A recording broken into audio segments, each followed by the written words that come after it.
नमस्कार. महाधोरणामध्ये आपलं स्वागत. महाराष्ट्र सरकारने अतिशय धडाकेबाज निर्णय घेतला आहे. रुपाली चाकणकर यांच्या राजीनाम्यानंतर आता धडाकेबाज कार्यशैलीमुळे लेडीज सुपरकॉम म्हणून ओळखल्या जाणाऱ्या निवृत्त पोलीस अधिकारी मीरा बोरवणकर यांची राज्य महिला आयोगाच्या अध्यक्षपदी निवड करण्यात आलेली आहे.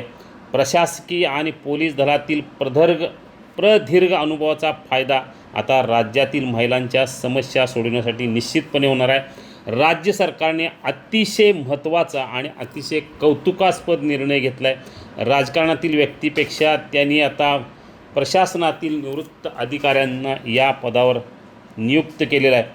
बोरवणकर या भारतीय पोलीस सेवेतील अत्यंत वरिष्ठ आणि अनुभवी अधिकारी डॅशिंग आहेत.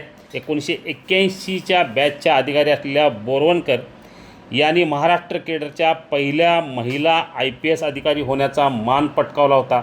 त्यांच्या पोलीस दलातील कारकिर्दीत त्यांनी अनेक महत्त्वाच्या प्रकरणांचा छडा लावून अनेक गुन्हेगारावर वचक निर्माण केला होता.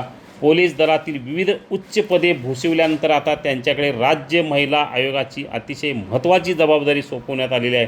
महिलांचे हक्क, संरक्षण आणि सक्षमीकरण या क्षेत्रात त्यांच्या या निवडीमुळे मोठी भर पडलेली आहे. राज्य सरकारने अतिशय महत्त्वाचा निर्णय घेतला आहे. रुपाली चाकणकर या वादग्रस्त झाल्या, त्यांना राजीनामा द्यावा लागला. त्यानंतर हे पद रिक्त होते. राष्ट्रवादीच्या विविध नेत्यांची नावं यासाठी पुढं करण्यात येत होती, पण राज्य सरकारने अतिशय महत्त्वाचा निर्णय घेत मीरा बोरवणकर यांची निवड केलेली आहे. त्यामुळे योग्य व्यक्तीची योग्य पदावर निवड अशी प्रतिक्रिया जनतेतून उमटत आहेत.